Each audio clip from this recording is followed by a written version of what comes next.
iyadoo deegaano badan oo ka tirsan gobolada dalka wali ay ka jiraan biidhaamin loo sameynayo dadka ay biila'aantu halkaasi ay ku hayso ayaa waxaa sii kordhaya cabashada ka imaanayso dadka biila'aanta halkaasi ay ku hayso deegaanada biila'aanta ay ka jirto ayaa waxaa ka mid ah deegaano ka tirsan gobolka Shabeellaha Dhexe hase ahaatee siyaasiyiinta qaarkood ayaa ugu baaqaya dowladda federaalka iyo ganacsatada in kaalintooda ay qaataan isla markaana ay xooga saaraan sidii dadkaasi gurmad loola gaari lahaa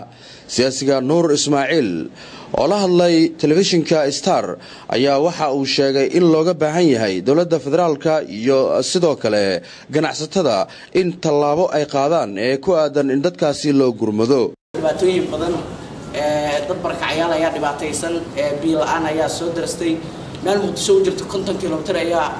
biila'aan dad ugu dhimanayaan marka dadka Soomaaliyeed waxaan leeyahay iscaawiyo maanta oo isku gurmada maanta waa maanta loo baahan yahay inaad idinka isku istaagtaan iscaawisiin isgarab istaagtiin marka waxaan leeyahay isgarab istaaga oo isku istaaga deegaano badan ayaa jiro oo biila'aan ay ka jirto tusaale ahaan raayaceel oo kale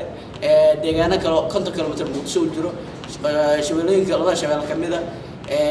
deegaanada ay ku nool yihiin barakacayaal sidoo kale dhibaatooyin ayaa ka taagan marka waxaan leeyahay dadka Soomaaliyeed isku tashada isgarab istaaga maanta waxa loo baahan yahay maanta waa maalintii waxa loo baahan yahay waa maanta aan isgarabsan lahaydeen iswalaashan lahaydeen qofka walaalkiina u baahan wax u qabta